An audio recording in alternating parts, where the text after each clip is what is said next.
আসসালামু আলাইকুম ওরহমতুল্লাহি ওবরকাতুহ। ওয়ালাইকুম সালাম রহমতুল্লাহি বরকাতুহ।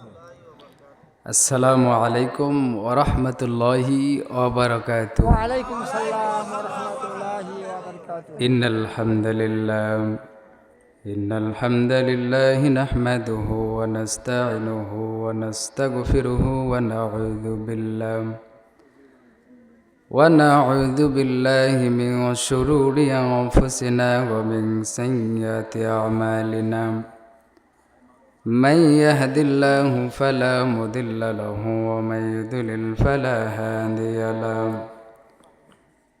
ونشهد أن لا إله إلا الله وحده لا شريك له ونشهد أن سيدنا وحبيبنا ومولانا محمدا عبده ورسوله الذي أرسله بالحق بشيرا ونذيرا وداعيا إلى الله بإذنه وسراجا منيرا فقد قال الله تعالى في كلامه المجيد والفرقانه الحميد সবাই জবান খুলে পড়ি আউযু বিল্লাহি মিনাশ শাইতানির রাজিম বিসমিল্লাহির রহমানির রহিম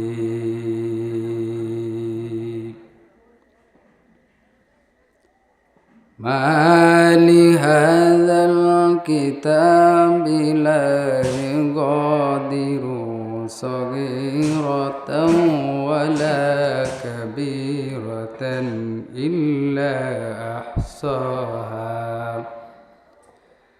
ووجدوا ما عملوا حاضرا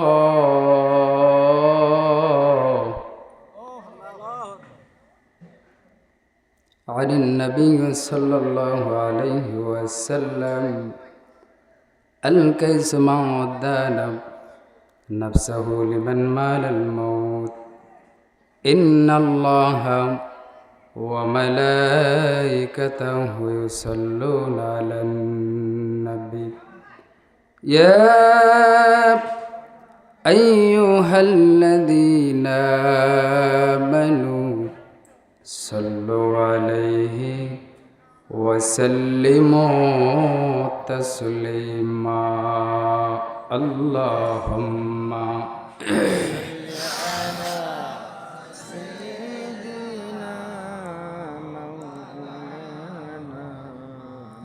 وعلى آله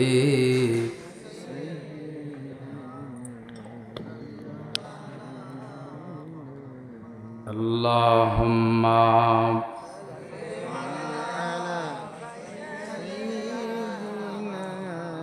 مولانا محمد وعلى آله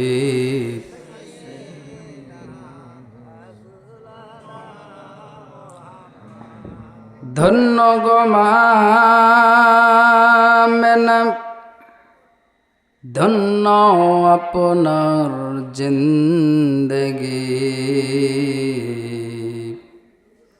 ধন্য গো মামেনা ধন্য আপনার জিন্দগি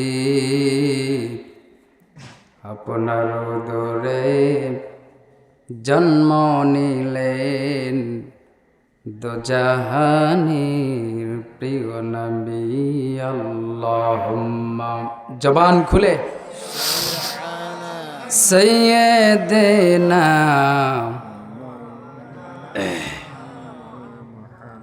ওয়া আলা আলি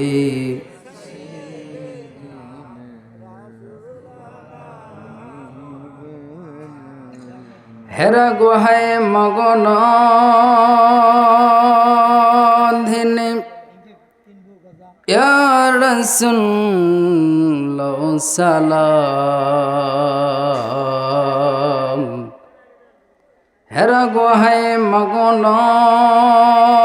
ধিনে ইয়া রাসূল সালাম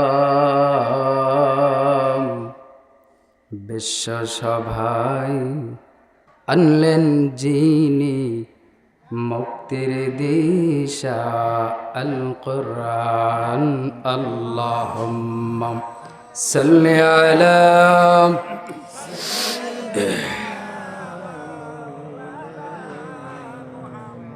ওয়া আলা আলি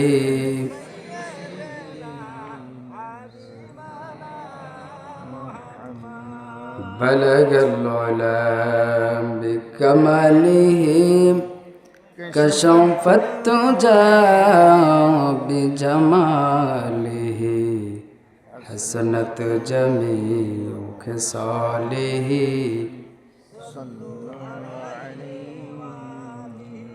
আরবের বুকে মক্কার পরে মামিনার যেথাই ঘর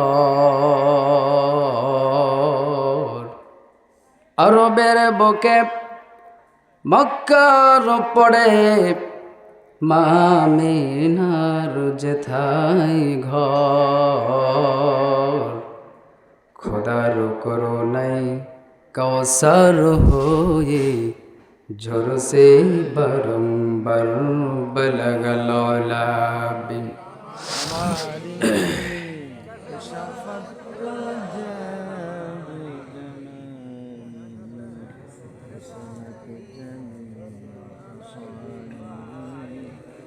আমাদের প্রভু এক নবীর জীবন বিধান ওই সে বনি কোরআন ঠিক না আমাদের প্রভু এক নবীর জীবন বিধান ওই সে বনি কোরআন তবে কেন এখন হে মুসলমান এক করিয়া হবান ঠিক না আমাদের প্রভু এক নবীর জীবন বিধানে ওই শিবনি কোরআন তবে কেন এখন হে মুসলমান এক করি আহ্বান চিল্লে বলি ঠিক কিনা উহুদ পাহাড়ে বদরের মাঠে একটা তো জীবন আর মরণ তো একটাই একসাথে মিলে মিশে একটাই প্রাণ তবে কেন এখন হে মুসলমান এক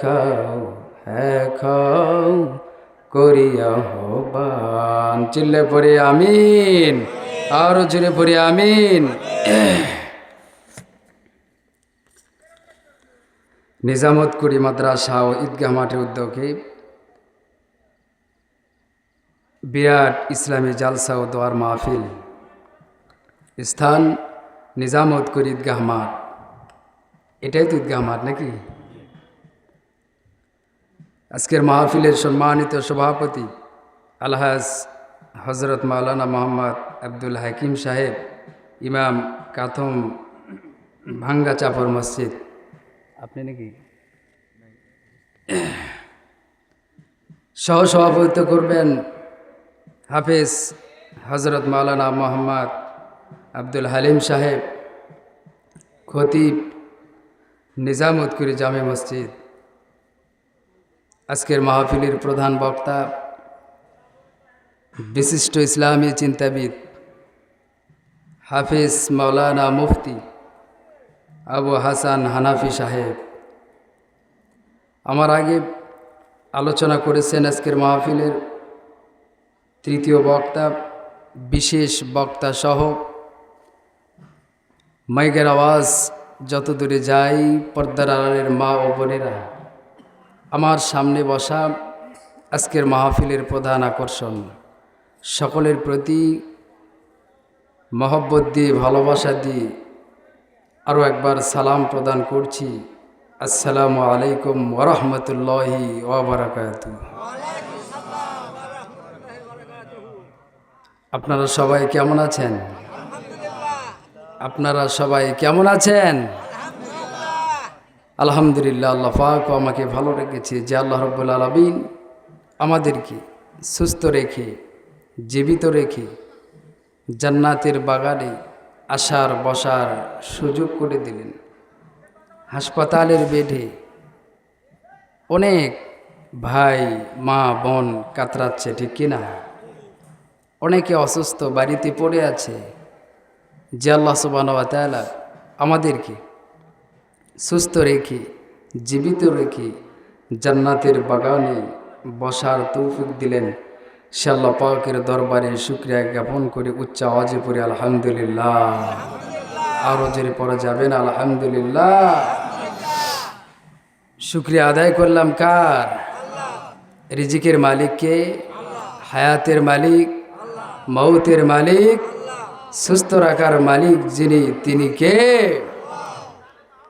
লাখ কোটি দরুদ সালাম সে রসুলের প্রতি, যে নবী দরদের নবী, মায়ের নবী, হায়াতুন নবী, জিন্দা নবী, যে নবী সর্বকালের সর্বযুগের সর্বশেষ সর্বশ্রেষ্ঠ নবী, সেই রসুলের প্রতি মহব্বত দিই, ভালোবাসা দিই, দরুদ সালাম পাঠ করি, সকলে করি সাল্লাল্লাহু। এত আসতে পড়লেন সাল্লাল্লাহু। নবীর প্রতি মহব্বত আসছে না নাই? কম না বেশি? তাহলে দরুদ পড়তে হবে জোরে সেরে পড়ি সাল্লাল্লাহু। সম্মানিত ভাইয়েরা আমার, আম্মা জান আয়েশা সিদ্দিকা রাদিয়াল্লাহু তাআলা আনহা বলছেন, আমার নবীজিকে একদিন খুব প্রফুল্ল দেখাচ্ছে, আমার নবীজির মন মেজাজ একটু ভালো দেখাচ্ছে, খোশ মেজাজ দেখাচ্ছে। আম্মা জান আয়েশা বলছেন, কে বলছেন? আম্মা জান আয়েশা সিদ্দিকা রাদিয়াল্লাহু তাআলা আনহা বলছেন, আখির জামানার পয়গম্বর বিশ্ব নবীর মনটা খুব প্রফুল্ল দেখাচ্ছে, ভালো দেখাচ্ছে।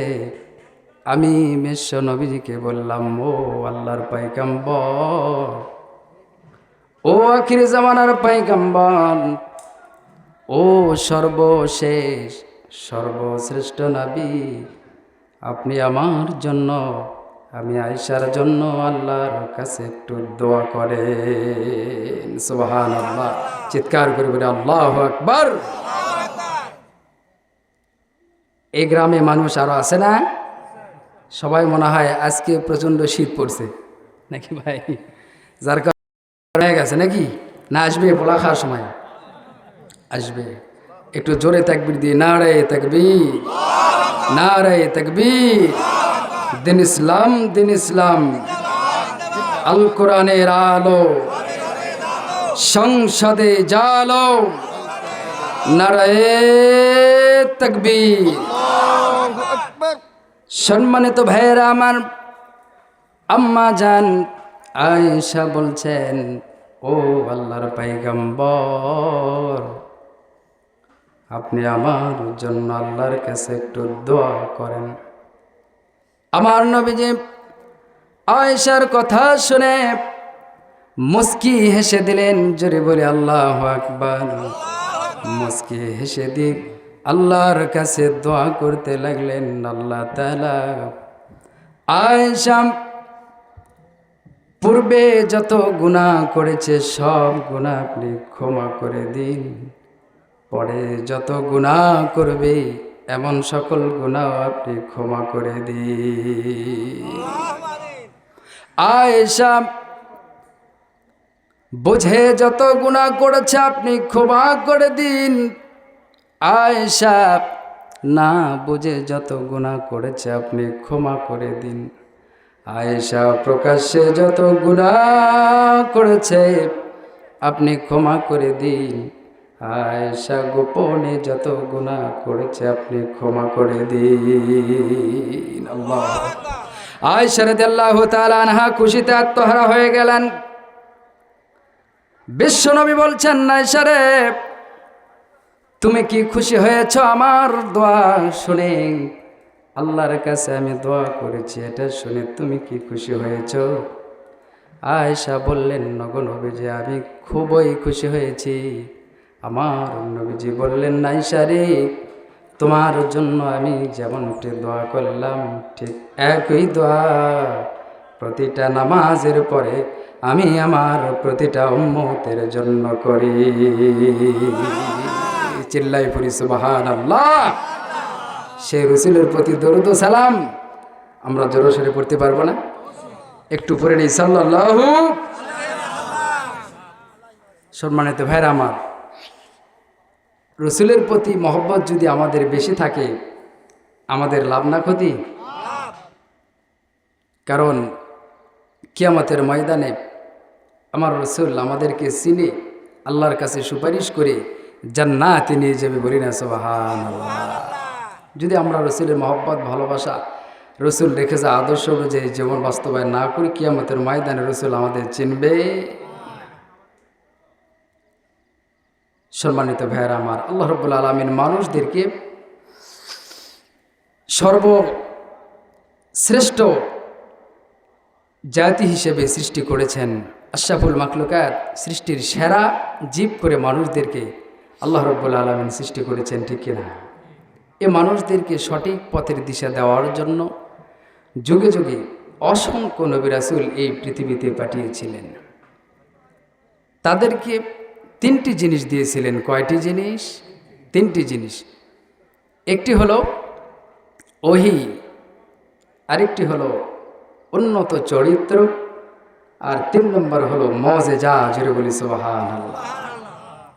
তারা আল্লাহ পাকের নির্দেশে এই জমিনে জীবন বাজি রেখে আল্লাহর দ্বীন কায়েম করার জন্য চেষ্টা করে গেছেন, ঠিক কিনা? অসংখ্য নবী রাসূল এই পৃথিবীতে পাঠিয়ে দিয়েছিলেন। তিনারা যখন ইন্তেকাল করেছেন, আল্লাহ রাব্বুল আলামিন তাদের সেই বিধানগুলো উঠিয়ে নিয়েছেন। কিন্তু একমাত্র দরদের নবী, মায়ের নবী, হায়াতুন নবী, জিন্দা নবী, এমন একটা রাসূল আমরা পেয়েছি, জন্ম থেকে নিয়ে মৃত্যু পর্যন্ত যা কিছু ঘটেছে সব কিছুই মুজিজা, বলি না সুবহানাল্লাহ। এই মুজিজার মধ্যে সর্বশ্রেষ্ঠ মুজিজা হলো পবিত্র কোরআন। জোরে বলি সুবহানাল্লাহ। যালিকাল কিতাবু লা রাইবা ফি। এই কিতাবে, এই কোরআনে কোনো সন্দেহ আছে নাকি? কোনো সন্দেহ নেই। আসুন সেই কোরআন থেকে, এই কোরআনের কোনো আয়াত, কোনো বেঈমান ইতিপূর্বে বর্তমান ভবিষ্যতে কোনোদিন একটি আয়াত তো দূরের কথা, একটি নক্তাও পরিবর্তন করার সাহস পাবে না। আসুন আমরা সেই কোরআন থেকে একটু আলোচনা করি এবং শুনি ইনশাআল্লাহ। রাজি আছি তো ইনশাআল্লাহ? বেশি সময় নয়, মাত্র কয়েক মিনিট। প্রচণ্ড ঠান্ডা পড়ছে, রাত গভীর হয়ে যাচ্ছে। অতি দ্রুতই কোরআনের মাহফিল থেকে আমরা কোরআন সুন্নাহর সংক্ষেপে কথা শুনে যেন জীবনে সাথে মিলিয়ে যেন আমরা আমল করতে পারি। জোরে বলে আল্লাহুম্মা আমিন। আল্লাহ যেন এই জান্নাতের বাগান থেকে জীবনের গুনাহগুলো মাফ করে নিয়ে যার তৌফিক দেয়, বলি না আল্লাহুম্মা আমিন। জান্নাতের বাগানে আমরা এসেছি, বসেছি, আমরা কোরআন সুন্নাহর কথা শুনবো, জীবনের সাথে মিলাবো। যেটা আমাদের জীবনের সাথে মেলে না সেটা আমরা বাদ দিয়ে যেটা মেলে, যেটা কোরআন যেটা বলে অনুযায়ী আমরা জীবন বাস্তবায়ন করবো। রাজি আছি তো ইনশাআল্লাহ? সম্মানিত ভাইয়েরা আমার, এ কোরআনকে যদি বলা হয়, রে কোরআন, তুমি যে এই নীতিমালা নিয়ে এসেছ, এই নীতিমালা যদি মানুষ মেনে চলে মানুষের কি লাভ হবে? কোরআন বলছে আমার নীতিমালা যদি মানুষ মেনে চলে তাহলে মানুষের কোনো চিন্তা থাকবে না, দুনিয়া ও আখিরাতে তাদের কোনো ভয় থাকবে না, তাদের কোনো দুঃখ থাকবে না। সুবহানাল্লাহ। আল্লাহ রাব্বুল আলামিন পবিত্র কোরআনের সূরা বাকারা 38 নম্বর আয়াতে বলছেন ফাইম্মা ইয়াতিয়ান্নাকুম মিন্নি হুদা ফামান তাবিআ হুদায়া ফালা খাউফুন আলাইহিম ওয়ালা হুম ইয়াহজানুন।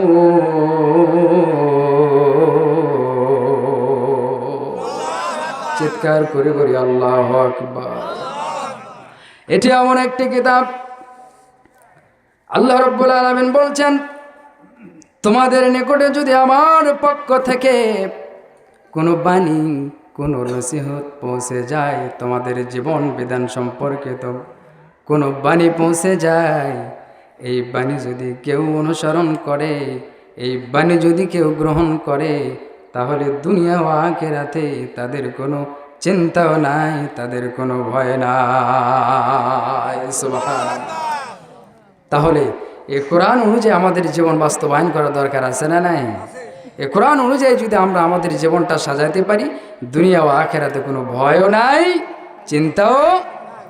এই কোরআনকে যদি প্রশ্ন করা হয়, রে কোরআন তোমার নাজিলের কারণ কি, কেন তুমি নাজিল হলে, কেন তোমাকে নাজিল করা হয়েছে, কোরআন সঙ্গে সঙ্গে উত্তর দেয় আমার নাজিলের কারণ হলো দুনিয়াতে মানুষের তৈরি করা মতবাদ, মতাদর্শ, আদর্শ, নীতিমালা সব কিছু অন্ধকার। ওই নীতিমালা মানুষগুলো মেনে চলার কারণে সমাজের মধ্যে অন্যায়, দুর্নীতি, চাঁদাবাজ বেড়ে চলছে। আর মানুষ ওই অন্ধকার নীতিমালা মালার কারণে আজ সমাজে লাঞ্ছিত, অপমানিত, হাই প্রতিপন্ন হচ্ছে। জোরে বলি ঠিক কিনা? এই কোরআন আমি এই জন্য এসেছি ওই মানুষের তৈরি করা মতবাদ ধ্বংস করে দিয়ে, মানুষের তৈরি করা মতবাদ বাদ দিয়ে আমার তৈরি করা আইন অনুযায়ী মানুষদেরকে, আল কোরআনের অনুযায়ী মানুষদেরকে দিনের পথে দিশা দেওয়ার জন্য, অন্ধকার থেকে আলোর পথে নিয়ে আসার জন্যই আমি কোরআন অবতীর্ণ হয়েছি। চিল্লায় পড়ে আল্লাহু আকবার। এই কোরআন অবতীর্ণ হয়েছে মানুষদেরকে অন্ধকার থেকে আলোর পথে নিয়ে আসার জন্য। এই কোরআন অনুযায়ী যদি আমরা আমাদের জীবনটা চালাইতে পারি, আমাদের জীবন অন্ধকারে থাকবে না, আলোকময় হয়ে যাবে। যেদিন দুনিয়া ছেড়ে চলে যাব, ওই কবরে রাখার সঙ্গে সঙ্গে কবরটা আলোময় হয়ে যাবে। সুবহানাল্লাহ। তাহলে এই কোরআন অনুযায়ী আমাদের জীবন বাস্তবায়ন করার দরকার আছে না নাই? আমরা যেন কোরআন দিয়ে পরিবার, সমাজ, রাষ্ট্র সাজাইতে পারি। রাজি আছি তো ইনশাআল্লাহ? নারায়ে তাকবীর। ঘুমাচ্ছেন নাকি আপনারা? নারায়ে তাকবীর। কথা বলা যাচ্ছে ভাইয়েরা? মানুষ যদি উন্নতি করতে চায় তাহলে মূলনীতি ফলো করতে হবে। কিছু মূলনীতি রয়েছে, এই মূলনীতি অনুযায়ী যদি মানুষ জীবন পরিচালনা করে, দুনিয়ার জীবনে উন্নতি করতে পারবে, দিনের ক্ষেত্রেও উন্নতি করতে পারবে। এই মূলনীতি কি? মূলনীতি হলো হিসাব নিকাশ।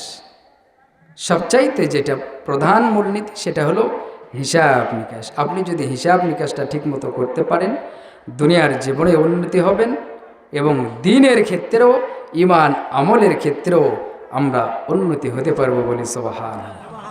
যেমন ধরেন আপনি ব্যবসা করছেন, ব্যবসা করার ক্ষেত্রে যদি আপনি হিসাব নিকাশটা ঠিকমতো না করেন, কত টাকায় মাল কিনলেন, কত টাকায় বেচলেন, আপনার মাল কতটি থাকলো, যদি হিসাব নিকাশ না করি ওই ব্যবসায় উন্নতি হওয়া কখনো সম্ভব নয়। আর যদি হিসাব ঠিক থাকে তাহলে ওই ব্যবসায় উন্নতি হবে। জোরে বলি ঠিক কিনা? হিসাব যদি ঠিক থাকে তাহলে ব্যবসা ক্ষেত্রে উন্নতি হওয়া যেমন সম্ভব, তেমন ঈমান আমলের ক্ষেত্রে যদি আমাদের হিসাব থাকে, ওই ঈমান আমলের উন্নতি হওয়া সম্ভব। জোরে বলি সুবহানাল্লাহ। একজন ছাত্র যদি পড়াশোনা করে, সে যদি এমনভাবে পড়াশোনা করলো যে পরিমাণ পড়াশোনা করলে আমি পাশ করতে পারবো, এই পরিমাণ যদি পড়াশোনা যদি না করে তাহলে তার পাশ করা কখনো সম্ভব নয়। আর যদি সে চিন্তা করে যে এই পর্যন্ত এই সিলেবাস অনুযায়ী আমাকে পড়াশোনা করতে হবে, তাহলেই আমি পাশ করব বা ভালো ছাত্র হতে পারবো, তাহলে সেই অনুযায়ী তাকে পড়াশোনা করতে হবে। জোরে বলি ঠিক কিনা? সুতরাং ব্যবসার ক্ষেত্রে যেমন হিসাব নিকাশ ছাড়া উন্নতি করা যেতে পারে না, ইমান ও আমলের ক্ষেত্রে হিসাব নিকাশ ছাড়া ইমান আমলের উন্নতি করা সম্ভব নয়। আপনি আমল করছেন, কি আমল করছেন? যদি চিন্তা ভাবনা না করেন, হিসাব নিকাশ না করে যদি আমল না করেন, আপনার আমল উন্নতি হবে না। আল্লাহ রাব্বুল আলামিন ইমান ও আমলকে ব্যবসার সাথে উদাহরণ দিয়েছেন। কিসের সাথে? ব্যবসার সাথে উদাহরণ দিয়ে বুঝিয়েছেন যে ইমান ও আমলকে ব্যবসা যেরকম উন্নতি করতে গেলে হিসাব মূলনীতির প্রয়োজন রয়েছে, ইমান ও আমল যদি উন্নতি করতে চায় এরকম আমাদের হিসাব করে ইমান আমল উন্নতি করতে হবে। আল্লাহ রাব্বুল আলামিন বলছেন, ইয়া আইয়ুহাল্লাযীনা আমানু হাল আদুল্লুকুম আলা তিজারাতিন তুনজিকুম মিন আযাবিন আলীম। আল্লাহ রাব্বুল আলামিন বলছেন, হে ইমানদারগণেরা, আমি কি তোমাদেরকে এমন একটা ব্যবসায়ের কথা বলে দিব না? আমি কি তোমাদেরকে এমন একটা ব্যবসায়ের কথা বলবো, সেটা হলো ইমান ও আমলের ব্যবসা। এই ইমান ও আমলের ব্যবসার কথা আমি তোমাদেরকে বলে দিচ্ছি, আর তোমাদেরকে কঠিন জাহান্নামের আগুন থেকে বাঁচাইয়া দিবে। বলি সুবহানাল্লাহ। ব্যবসা করতে গেলে যেমন হিসাব নিকাশের প্রয়োজন আছে, ব্যবসা করতে গেলে যেমন কষ্ট হয়, ব্যবসা করতে গেলে যেমন বেনবৃদ্ধির প্রয়োজন আছে, ব্যবসা করতে গেলে যেমন যত্নবান হতে হয়, ব্যবসা করতে গেলে যেমন ধৈর্য ধারণ করতে হয়, এমনই করে ইমান ও আমলের যদি উন্নতি করতে চাও তাহলে হিসাব নিকাশ করে ইমান আমল করতে হবে। হিসাব নিকাশ করে তোমাকে আমল করতে হবে। আমল করার ক্ষেত্রে ধৈর্য ধারণ করতে হবে। আমল করার ক্ষেত্রে তোমাকে যত্নবান হতে হবে, তবেই তুমি আমলের দিক দিয়ে উন্নতি হয়ে যাবে। সুবহানাল্লাহ।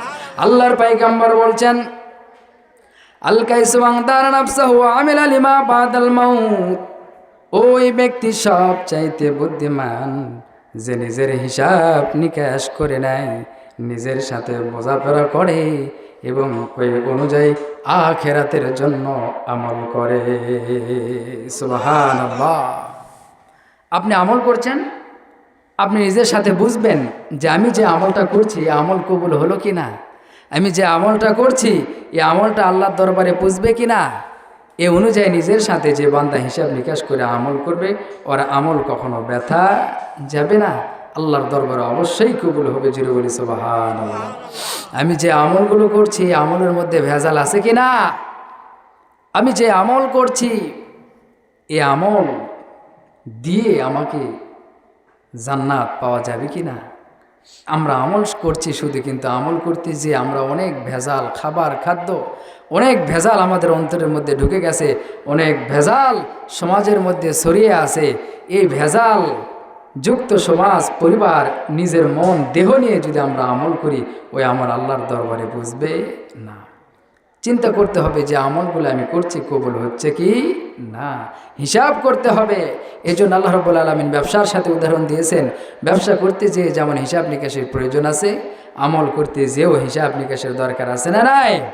হিসাব করে যদি আপনি আমল করেন তাহলে আপনার আমল উন্নতি পর্যায়ে চলে যাবে। বলি না সুবহানাল্লাহ। কারণ কিয়ামতের ময়দানে আমরা তো শুধু বড় বড় আমলের চিন্তা ভাবনা করি, ছোট আমলের আমরা ধান্দাই করি না। নামাজ, রোজা, হজ, যাকাত এগুলো আমাদের নলেজে থাকে, কিন্তু ছোট ছোট আমল আমরা করতে চাই না।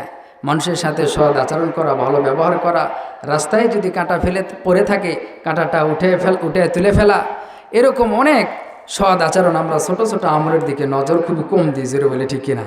আমরা বড় বড় আমলের দিকে নজর দিই, যে নামাজ, রোজা, হজ, যাকাত, রোজা এই কয়টা আমরা করলাম, নামাজ এই কয়েক তো পড়লাম, এদিকে আমরা খুব মনোযোগী হই, কিন্তু ছোট আমলের দিকে মনোযোগ হওয়ার দরকার আছে না নাই? কিয়ামতের ময়দানে ছোট বড় সব আমল আপনাকে আপনার সামনে যখন আমলনামা দেওয়া হবে তখন সব লিপিবদ্ধ করে ওই আপনার আমলনামায় লেখা থাকবে, জোরে বলি ঠিক কিনা। এজন্য ছোট বড় সব আমলের প্রতি আমাদের গুরুত্ব দিতে হবে। ভাই মাইকের সাউন্ড বাড়ে না, মাইকটা একবার গলা ডায়ে ফেলে দিচ্ছে ভাই। সম্মানিত ভাইয়েরা আমার, আল্লাহ রব্বুল আলামিন কিয়ামতের ময়দানে যখন আমলনামা হাতে দিবে সেখানে ছোট বড় সব আমল লেখা থাকবে কি থাকবে না? সব আমল লেখা থাকবে। আল্লাহ রব্বুল আলামিন পবিত্র কোরআনে বলছেন, মালি হাদাল কিতাবি লা ইউগাদিরু সগীরাতাও ওয়ালা কাবীরাতান ইল্লা আহসাহা ওয়া ওয়াজাদু মা আমিলু হাদিরা।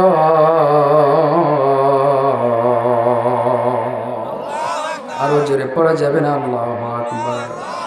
কিয়ামতের ময়দানে যখন আপনার হাতে এইরকম আমলনামা দেওয়া হবে, আপনি তখন দেখবেন কি অদ্ভুত আমলনামা রে। জীবনের ছোট বড় সব আমল কোনো কিছুই বাদ পড়ে নাই, সব আমল এখানে লিপিবদ্ধ করা রয়েছে, সব আমল এখানে রয়েছে। জীবনে যত আমল আমরা করেছি, বুঝে না বুঝে, প্রকাশ্যে গোপনে, সব কিছুই আমলনামায় লেখা থাকবে কি থাকবে না? থাকবে কি থাকবে না? সব আমল লেখা থাকবে। তখন আমরা অবাক হয়ে যাব যে কি অবস্থা, আমরা মনের অজান্তে যে আমলগুলো করেছি সেগুলো আমাদের আমলনামায় লেখা রয়েছে। নাস্তিক ইহুদি বেঈমানেরা এরা বিশ্বাস করতে চায় না যে মানুষ সারা জীবন কত আমল করে, কত কথা বলে, কত কাজ করে, সব কি লেখা থাকবে? এগুলো যদি লেখা থাকে তাহলে টনকে টন কাগজ লাগবে, আর পৃথিবীতে তো অসংখ্য মানুষ রয়েছে, কিভাবে লিখবে? এটা ইহুদি খ্রিস্টান বৌদ্ধ নাসারা বিশ্বাস করতে চায় না। কিন্তু বর্তমানে এদের লাগে ঢোকায়, এরা বোঝার চেষ্টা করছে যে কম্পিউটারের মধ্যে তো অসংখ্য বই পুস্তক লেখা থাকে, যেটা বলি ঠিক কিনা। ইহুদি নাস্তিকদের প্রশ্নের উত্তর হয়ে গেছে অলরেডি, কিন্তু যে আল্লাহ রাব্বুল আলামিন মানুষদেরকে সৃষ্টি করলেন, এই মানুষেরা বুদ্ধি করে এমন জিনিস তৈরি করলেন, কাগজ কলমের প্রয়োজন হয় না, সেখানে অনেক বই পুস্তক লেখা থাকে। এমনই করে যে আল্লাহ রাব্বুল আলামিন মানুষদেরকে সৃষ্টি করেছেন, ওই আল্লাহ আমাদের আমলনামা লিখতে পারে কি পারে না? অবশ্যই পারে। এই জন্য ছোট বড় সব আমলের গুরুত্ব আমাদের দেওয়ার দরকার আছে না নাই? ছোট্ট ভালো আমলের কারণেও আল্লাহ রাব্বুল আলামিনের প্রিয় বান্দা, অসংখ্য বান্দা রয়েছে, তাদেরকে জান্নাতের মেহমান করেছে, বলি না সুবহানাল্লাহ। কিয়ামতের ময়দানে যখন আমাদের কাছে আমলনামা চলে আসবে, দেখব আমরা, দেখে আমরা ভীতু হয়ে যাব যে হায় সর্বনাশ, আমরা তো অপরাধী হয়ে গিয়েছি। আল্লাহর কাছে আমরা কি জবাব দেব? আল্লাহ ডাক দিয়ে বলবেন, যেগুলো অপরাধ তুমি করেছো। তখন আমরা বলবো যে হ্যাঁ, অবশ্যই আমরা করেছি আল্লাহ রাব্বুল আলামিন। আল্লাহ ওই সময় ডাক দিয়ে বলবেন যে যাও, তোমাকে মাফ করে দিলাম, তুমি জান্নাতে চলে যাও, বলি না সুবহানাল্লাহ। কেন? যে তুমি দুনিয়াতে মানুষের দোষ ত্রুটি গোপন করেছিলে, সামান্য একটা আমল দোষ ত্রুটি গোপন করেছিলে, যার কারণে তোমারও দোষ ত্রুটি আমি গোপন করে তুমি দুনিয়াতে মানুষের সাথে মুআমালা করেছ, আমিও তোমার সাথে মুআমালা করে তোমাকে জান্নাত দিয়ে দিলাম, বলি না সুবহানাল্লাহ। সম্মানিত ভাইয়েরা আমার, ছোট্ট আমলেরও দরকার আছে, বড় আমল যেমন গুরুত্ব দিয়ে আমরা করি, ছোট্ট আমলও এরকম গুরুত্ব দিয়ে আমাদের করতে হবে। বুখারী শরীফের হাদিস, একজন মুসাফির একটি কুকুরকে পানি পান করানোর কারণে আল্লাহ রাব্বুল আলামিন এই ছোট্ট আমলের কারণে তাকে জান্নাতের মেহমান করেছেন, বলে সুবহানাল্লাহ। সম্মানিত ভাইয়েরা আমার, ওই মুসাফির রাস্তা দিয়ে হেঁটে যাচ্ছে, একটি কুয়ার পাশে দেখলেন একটি কুকুর পানির জন্য জিহ্বা বের করে হাঁপাচ্ছে। পানির তৃষ্ণা লেগেছে ওই কুকুরটাকে। ওই কুকুর জিহ্বা দিয়ে নরম মাটি চাটতেছে। ওই মুসাফির ব্যক্তি দেখতে পেল কুয়ার পাশে একটি কুকুর জিহ্বা বের করে মাটি চাটতেছে। এমন সময় ওই মুসাফির ওই কূপের নিকটে চলে গেল। যাওয়ার পরে সে চিন্তা করলো কুকুরটাকে তৃষ্ণা লেগেছে, কূপের মধ্যে থেকে পানি তুলে ওই কুকুরটাকে পান করাবে, কিন্তু কোনো পাত্র নাই, কি দিয়ে ওই কুকুরকে পানি পান করাবে। এক পর্যায়ে তার মাথার মধ্যে ব্রেন চলে আসলো। তার পায়ে চামড়ার মোজা পরিধান করা ছিল, ওই চামড়ার মোজা পা থেকে খুলে ফেললেন। ফেলার পরে রশি দিয়ে চামড়ার মোজাটা বেঁধে ফেললেন। বেঁধার পরে এবার কুয়ার মধ্যে ফেলে দিলেন। যখন ওই পানিটুকু চামড়ার মোজা ভরে গেল, ওই মুসাফির কুয়া থেকে ওই রশি টান দিয়ে দিতে লাগলেন। দেওয়ার পরে ওই চামড়ার মোজাতে যখন পানি ভরপুর হয়ে উঠে আসলো, এক পর্যায়ে ওই পানিটুকু কুকুরকে খাইয়া দিল। হাদিস শরীফের মধ্যে এসেছে, বুখারী শরীফের হাদিস, বিশ্বনবী বলছেন এই ছোট্ট আমল করার কারণে আল্লাহ রাব্বুল আলামিন ওই বান্দাকে জান্নাতের মেহমান করেছে। সুবহানাল্লাহ। তাহলে ছোট্ট আমল কুকুরকে পানি পান করাইছে। আমাদের সামনেও তো এমন অনেক ছোট্ট আমল আসে যেটা আমরা করি না, আবার অনেকে আমরা করি। কিয়ামতের ময়দানে আল্লাহ রাব্বুল আলামিন হয়তো বা এই ছোট ছোট আমলের কারণে নাজাত দিতে পারে। আমরা যে আমলগুলো করি, আল্লাহ যদি আমাদের একটা গুনার কারণে ধরেন, আমরা হিসাব দিয়ে জান্নাতে যেতে পারবো? আল্লাহর দয়া মায়া ভালোবাসা ছাড়া কোনো বান্দা জান্নাতে যাওয়ার কোনো ক্ষমতা। সম্মানিত ভাইয়েরা আমার, শুধু তাই নয়, ইতিহাস থেকে একটি ঘটনা শোনাই। একজন ব্যক্তি, আগেকার জামানায় কলম ছিল না। আগেকার জামানায় মুরব্বীরা জানবেন, কুঞ্চির কলম বানিয়ে দতকালি দিয়ে বাচ্চারা লেখাপড়া করত। আগেকার জামানার অনেক কিতাব রয়েছে যেগুলো দত কলম দিয়ে লেখা। আল্লাহ পাকের একজন বান্দা ওই কুঞ্চির কলম বানিয়ে দত কলমে সুবায়া সুবায়া কিতাব লিখছেন।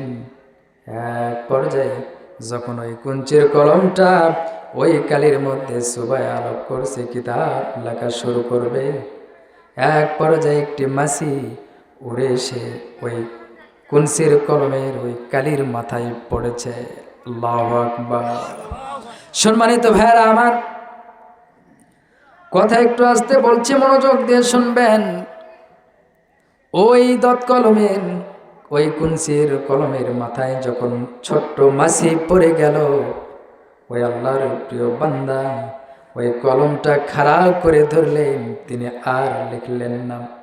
তিনি বুঝতে পারলেন যে এই ছোট্ট মাছি, আমার তো গোটা শরীর রয়েছে, এই শরীরের মধ্যে পড়ল না, কলমের অনেক জায়গা রয়েছে সেখানে পড়ল না, কেন কলমের মাথায় সেই কালির মাথায় পড়ে গেল? আমার মনে হয় এই মাছির তৃষ্ণা লেগেছে, যার কারণে এই কালি খাওয়ার জন্য আমার কলমের মাথায় পড়েছে। আল্লাহ।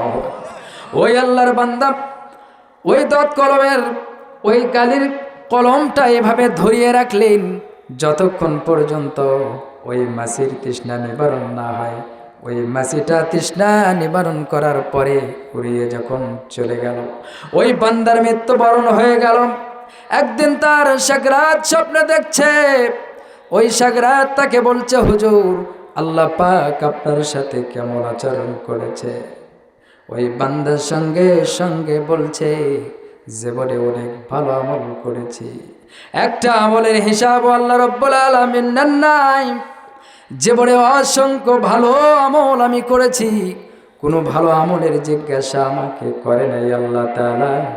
তবে ওই যে একটি মাছিকে আমি কালি খাওয়াইছিলাম, তার তৃষ্ণা নিবারণ করেছিলাম, আমার আল্লাহ এই ছোট্ট আমলের কারণে আমার আল্লাহ এত খুশি হয়েছে। এই খুশি হওয়ার কারণে, এই ছোট্ট আমলের কারণে আল্লাহ আমাকে দয়া করে মায়া করে ভালোবেসে জান্নাতের ফয়সালা করেছে। সুবহানাল্লাহ। যে বলি না আল্লাহু আকবার। তাহলে ছোট আমল করার দরকার আছে না নাই? তাহলে আমরা বড় আমল কি ছেড়ে দেবো আজ থেকে? বড় আমলও করার দরকার আছে না নাই? বড় আমল ছোট আমল সব আমলই আমাদের গুরুত্ব দিয়ে দেখতে হবে, জোরে বলি ঠিক কিনা? ছোট আমল যেমন আমি আপনাকে জান্নাতে নিয়ে যেতে পারে, এমনি করে ছোট আমলও আমি আপনাকে জাহান্নামে নিয়ে যেতে পারে কি পারে না? অবশ্যই পারে। আল্লাহর একজন প্রিয় বান্দি, আবেদ বান্দি আমল করত, এত আমল করত, আল্লাহ পাকের ইবাদত করত, কিন্তু ওই মহিলা এত আমল করে, এত আল্লাহর পাকের আমল করে, একটি ছোট্ট বিড়ালকে বেঁধে রেখেছিল। বুখারী শরীফের হাদিস বলছি, আল্লাহর ওই প্রিয় বান্দি আল্লাহর ইবাদত করে, কিন্তু একদিন একটি ছোট্ট বিড়ালকে বেঁধে রাখলো, খাবার দিল না, পানি দিল না, বিড়ালটা দুনিয়া ছেড়ে চলে গেল। বিশ্ব নবী বলছেন ওই বান্দি এত আল্লাহর ইবাদত করেছে, কিন্তু ওই ছোট্ট আমল বিড়ালটাকে বেঁধে রেখেছিল, অনাহারে মৃত্যুবরণ করেছে।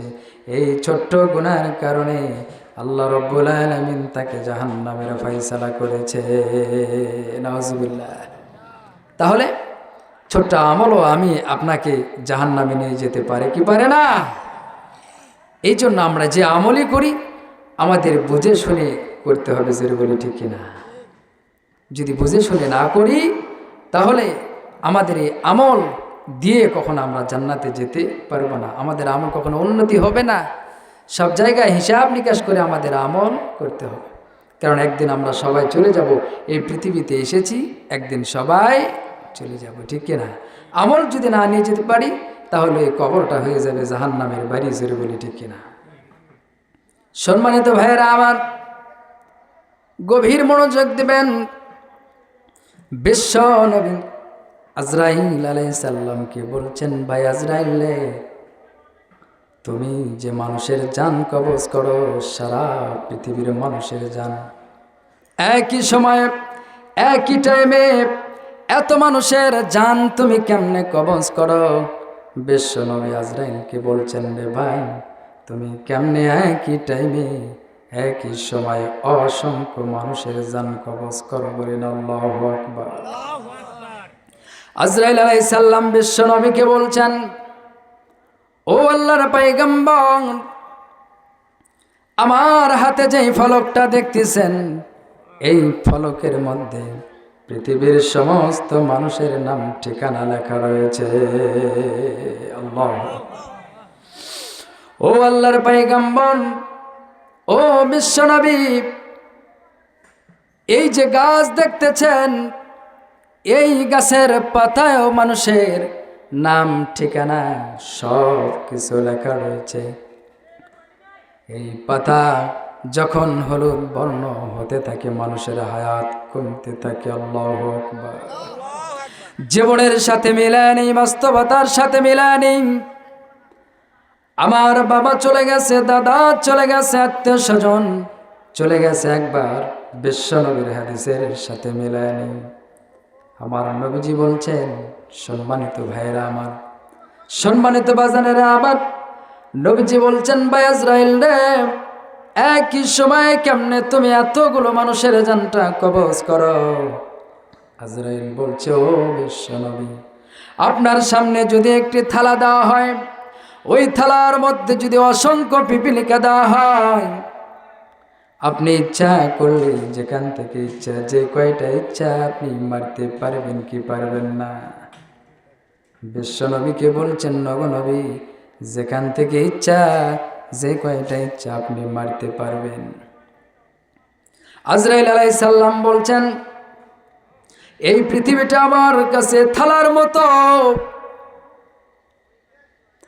এই পৃথিবীটা আল্লাহ রাব্বুল আলামিন আমার কাছে থালার মতো করে দিয়েছে। আমি যেখান থেকে ইচ্ছা, যে কয়টা ইচ্ছা করলেই আমি ওই পিপিলিকার মতো জানটা কবজ করতে পারি। আল্লাহ। বিশ্ব নবীকে বললেন, নো আল্লাহর পয়গম্বর, এই পাতাগুলো যখন হলুদ বর্ণ হতে থাকে, মানুষের হায়াত কমতে থাকে, মানুষের হায়াত শেষ হয়ে যেতে লাগে। আস্তে আস্তে যখন ওই পাতাটা হলুদ বর্ণ হয়ে শুকিয়ে জমিনে পড়ে যায়, মানুষের হায়াত শেষ হয়ে যায়। রিজিকের ফেরেশতারা রিজিক বহন করে দিতে থাকে। সমাজের মধ্যে অনেক মানুষ যখন দুনিয়া ছেড়ে চলে যেতে লাগে, যখন মৌতের সময় হয়ে যায়, যখন ওই মরণের পাতাটা হলুদ বর্ণ হতে থাকে, মানুষ বেহুশ হয়ে যায়। অনেক মানুষ দেখবেন মুখের মধ্যে খাবার দিলে এক পাশ দিয়ে দিলে আরে পাশে গড়ে পড়ে, জুড়ে বলি ঠিক কিনা? মানুষ খেতে চায় না, কারণ হায়াত শেষ হয়ে যাচ্ছে। বিশ্ব নবীকে বলছেন, পাতা যখন শুকিয়ে পড়ে যায়, আমার ফলক থেকে ওই মানুষের নামটা আমি কেটে দিই, অর্থাৎ তার জানটা আমি কবজ করে নিই। আল্লাহু আকবার। সম্মানিত ভাইয়েরা আমার নবীজি বলছেন, আজরাইল আলাইহিস সালাম এই সেক্টরের প্রধান। সব জায়গায় যেতে হয় না, অসংখ্য ফেরেশতা রয়েছে। আজরাইল আলাইহিস সালাম এই সেক্টরের প্রধান। আমার নবীজি বলছেন, ভাই আজরাইল রে, তুমি যে মানুষের জানটা কবজ করো, কেমনে করে কবজ করো আমি দেখতে চাই, জানতে চাই। মানুষের কেমন কষ্ট হয় এটা আমি একটু অনুভব করতে চাই। মানুষের কেমন কষ্ট হয়। আজরাইল আলাইহিস সালাম বললেন, ও আখিরি জামানার পয়গম্বর, আল্লাহর একজন পয়গম্বর ইদ্রিস আলাইহিস সালাম ছিল। সে এইরকম জানতে চেয়েছিল জানটা কবজ করলে কেমন কষ্ট হয়। আল্লাহর নির্দেশে আমি তার জানটা কবজ করেছিলাম। কবজ করার পরে আবার তার জানটা যখন ফিরে দিলাম, এক পর্যায়ে আমি তাকে জিজ্ঞাসা করলাম, আল্লাহর পয়গম্বর ভাই ইদ্রিস আলাইহিস সালাম, তোমার জানটা কবজ করলাম, তোমার কেমন লাগলো? ইদ্রিস আলাইহিস সালাম বলছেন, আমার জানটা যখন আপনি কবজ করলেন, মনে হয় মানুষ আমার শরীর থেকে চামড়া টেনে টেনে খুলে ফেলছে। আল্লাহু আকবার। আজরাইল আলাইহিস সালাম বলছেন, রে ভাই, আমি তোমার জানটা এমন ভাবে কবজ করেছি, এত সুন্দর করে তোমার জানটা কবজ করেছি, ইতিপূর্বে এত সুন্দর করে কারো জান আমি কবজ করি নাই। এত সুন্দর করে জান কবজ করার পরেও তুমি যদি বলো যে আমার মনে হয় আমার শরীর থেকে চামড়া টেনে টেনে খুলছে। এই ঘটনা যখন বিশ্ব নবীকে শোনাচ্ছে, আমার নবীজির মন খারাপ হয়ে গেলেন। আমার নবীজি মনটা খারাপ করলেন। আজরাইল আলাইহিস সালাম বললেন, ও আখিরি জামানার পয়গম্বর, আপনি চিন্তা করবেন না, আপনি টেনশন করবেন না। আপনার যারা প্রিয় উম্মত হবে, আল্লাহ পাকের যারা প্রিয় বান্দা হবে, যারা নিয়ম নীতি মেনে আমল করবে, হিসাব নিকাশ করে আমল করবে, ওই যেদিন তাদের মৌতের সময় হয়ে যাবে, শিশু বাচ্চারা যেমন মায়ের স্তনে দুধ খেতে খেতে ঘুমায়া যায়, এমনি করে যারা হিসাব নিকাশ করে আমল করবে, দুনিয়াতে যারা আল্লাহর ভয় অন্তরে নিয়ে, কোরআন সুন্নাহর ভয় অন্তরে নিয়ে জীবন পরিচালনা করবে, ওই শিশু বাচ্চা যেমন দুধ খেতে খেতে ঘুমায়া যায়, এমনি করে আল্লাহর প্রিয় বান্দারাও, আপনার প্রিয় উম্মতেরাও এইভাবে তাদের জানটা আমি কবজ করব, শিশু বাচ্চার মতো তারা ঘুমায় যাবে। বলি সুবহানাল্লাহ। আল্লাহ রাব্বুল আলামিন বলছেন, ইয়া আইয়াতুহান নাফসুল মুতমাইন্নাহ ইরজিই ইলা রাব্বিকি রাদিয়াতাম মারদিয়াহ ফাদখুলি ফি ইবাদি ওয়াদখুলি জান্নাতি। আরো জোরে বলি না আল্লাহু আকবার। আল্লাহ ডাকতে বলছেন, হে প্রশান্ত হৃদয়, হে প্রশান্ত আত্মা, তুমি তোমার রবের নিকটে ফিরে যাও, সন্তুষ্ট চিত্তে সন্তোষ ভাজন হয়ে আমার প্রিয় বান্দাদের অন্তর্ভুক্ত হয়ে যাও, আমার জান্নাতে প্রবেশ করো। সুবহানাল্লাহ, জোরে বলি না আল্লাহু আকবার। তাহলে যদি আমরা হিসাব নিকাশ করে চলতে পারি, তাহলে আমরা সেই প্রিয় বান্দা হয়ে জান্নাতে চলে যাব। আল্লাহ পাক নিজেই কোরআনে ঘোষণা দিলেন, জোরে বলি না সুবহানাল্লাহ। একটু জিকির করি লা ইলাহা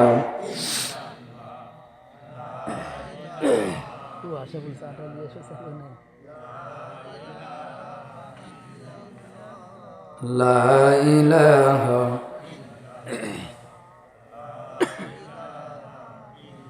ভাই পানি আছে মনে হয়, পানি দাও। লা ইলাহা লা ইলাহা হাসবি রব্বি জাল্লাল্লাহ মা ফি কলবি গায়রুল্লাহ লা ইলাহা ইল্লাল্লাহ লা ইলাহা ইল্লাল্লাহ লা ইলাহা ইল্লাল্লাহ।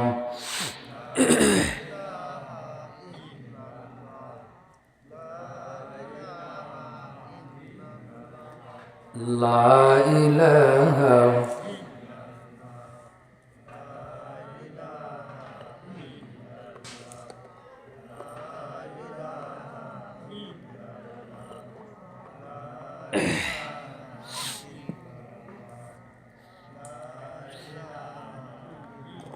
লা ইলাহা ইল্লাল্লাহ মুহাম্মাদুর রাসূলুল্লাহ সাল্লাল্লাহু আলাইহি ওয়াসাল্লাম। সম্মানিত ভাইরা আমার, আমরা যে আমলগুলো করি কিয়ামতের ময়দানে, এই আমলগুলো যে গুনাহগুলো করি, যে নেকিগুলো করি, কিয়ামতের ময়দানে দেখা যাবে কি যাবে না?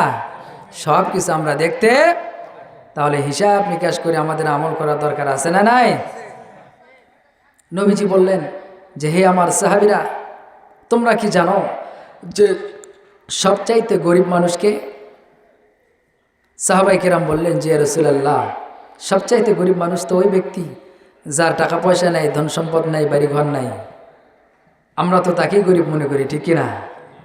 যার টাকা পয়সা নাই, ঘর বাড়ি নাই, সম্পদ নাই, এই লোকই তো গরিব মানুষ, ঠিক কিনা? আমার নবীজি বললেন, নো আমার সাহাবীরা রে, তোমরা শুনে রাখো, আমার নিকটে ওই বান্দা গরিব মানুষ কিয়ামতের ময়দানে আমল নামা নিয়ে হাজির হয়ে যাবে। নামাজ, রোজা, যাকাতের সব নিয়ে হাজির হয়ে যাবে কিয়ামতের ময়দানে। এমন সময় ওই বান্দার কাছে ওই ব্যক্তিও হাজির হয়ে যাবে যে তাকে গালি দিয়েছিল, যে কোনো ব্যক্তিকে ব্যভিচারের অপবাদ দিয়েছিল, যার সম্পদ অন্যায়ভাবে ভক্ষণ করেছিল, ওই ব্যক্তিও কিয়ামতের ময়দানে হাজির হয়ে যাবে ওই ব্যক্তির কাছে যে নামাজ, রোজা, যাকাতের সওয়াব নিয়ে কিয়ামতের ময়দানে দাঁড়িয়ে যাবে। বড় আশা নিয়ে দাঁড়িয়ে যাবে, আমি জান্নাতে চলে যাব। আমার নবীজি বলছেন, নো আমার সাহাবীরা, ওই ব্যক্তি যখন কিয়ামতের ময়দানে দাঁড়িয়ে যাবে, তার কাছে ওই ব্যক্তিও যাবে যাকে সে অন্যায়ভাবে হত্যা করেছে, যাকে সে প্রহার করেছে। এই 5 শ্রেণীর মানুষ তার কাছে দাঁড়িয়ে যাবে। ওই বান্দা নামাজ, রোজা, যাকাতের সব নিয়ে উপস্থিত হয়ে যাবে। পাওনাদারও তার কাছে উপস্থিত হয়ে যাবে। নবীজি বলছেন, তার আমলনামা থেকে যাকে গালি দিয়েছিল তাকে দিয়ে দেওয়া হবে, যাকে ব্যভিচারের অপবাদ দিয়েছিল তাকে দিয়ে দেওয়া হবে, যার সম্পদ অন্যায়ভাবে ভক্ষণ করেছিল তাকেও সম্পদ দিয়ে দেওয়া হবে, যাকে হত্যা করেছিল তাকেও সম্পদ দিয়ে দেওয়া হবে, আমলগুলো দিয়ে দেওয়া হবে। যাকে গালি দিয়েছিল, যাকে প্রহার করেছিল, তার আমলনামা থেকে একে একে দিয়ে দেওয়া হবে। আমার নবীজি বলছেন, এক পর্যায়ে অনেক পাওনাদার থাকবে, তার আমলগুলো শেষ হয়ে যাবে। এমন সময় ওই পাওনাদারের গুনাহ, ওই আমলদার ব্যক্তি, ওই হাজী সাহেব যে নামাজ রোজা জাকাত নিয়ে হাজির হয়ে গিয়েছিল, তার ঘাড়ের উপরে গুনাহ চাপিয়ে তাকে জাহান্নামে নিক্ষেপ করা হবে। নাউজুবিল্লাহ। তাহলে আমরা যাকে গালি দিয়েছি, এই হিসাব যদি কিয়ামতের ময়দানে না হয়, আমরা যাদেরকে গালি দিয়েছি এই আমাদের আমলগুলো তাদেরকে দেওয়া হবে। সেদিন কোনো ছাড় হবে না। ব্যভিচারে যাদেরকে অপবাদ দিয়েছি, আমার আমল নামা থেকে তাকে সওয়াবগুলো দেওয়া হবে, আর তার গুনাহগুলো আমাদের কাঁধে দিয়ে জাহান্নামে দিয়ে পাঠানো হবে। যদি আমাদের আমল না থাকে, দেওয়ার পর যদি শেষ হয়ে যায়,